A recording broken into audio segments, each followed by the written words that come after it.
Hi, this is Priors, and today I want to talk about a really important topic in poker, the bankroll management. First, I will tell you what bankroll management is. Afterwards, I will tell you why you should use it. Later, I will give some examples, and at last, I will give my final thoughts.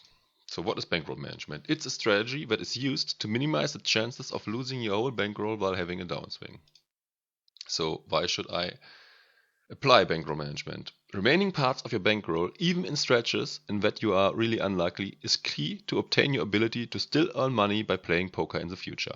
If you don't have capital left to play with, your life as poker player ends and you have to find another way to make money. You obviously want to avoid that, especially if poker is your only or main source of income. So, first example, the 20 buy-in rule. This is a really aggressive bankroll management. So you move up in limits if you have 20 stacks of the limit above and move down in limits if you only got 20 stacks left for the limit below. For example, you play 50 cent $1.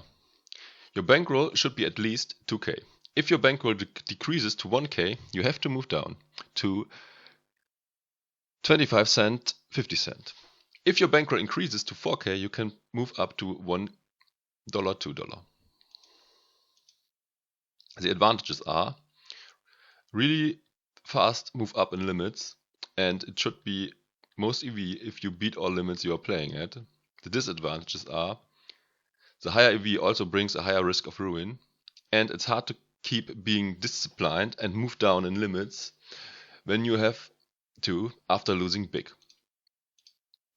This is recommended for players who only made a small deposit in relation to their net worth, players who have another source of income and poker isn't their main income, and for micro and maybe small stakes.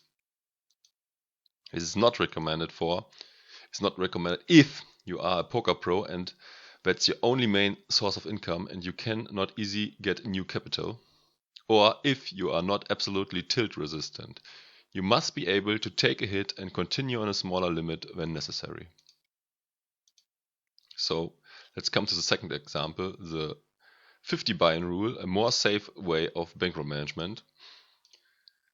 This is the same as before, only using 50 stacks instead of 20 as an indicator when to move up and down in limits. The advantages are it's more safety and less risk of ruin, and less probability to move down in limits if you are a competent player. Disadvantages are less EV as you are moving up in stakes slower.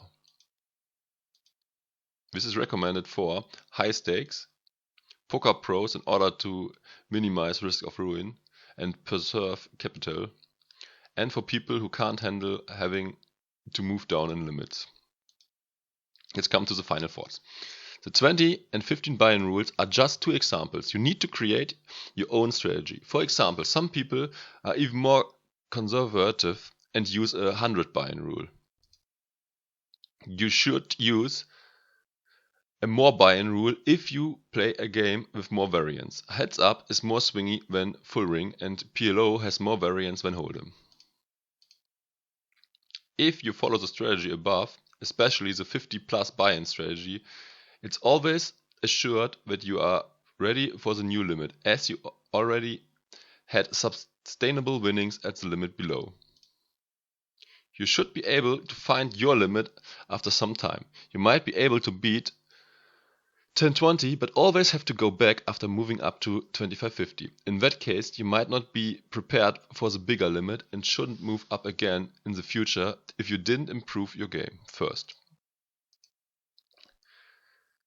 I want to talk about shot taking a bit. So, at some point in your poker career, a great opportunity might come up. A whale is playing a limit that you are not rolled for. Should you always shy away from playing in this game or take a shot?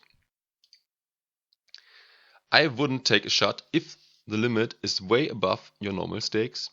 I would also shy away if you cannot handle variance well, and you wouldn't be sure if you can still act using proper bankroll management after losing in that game.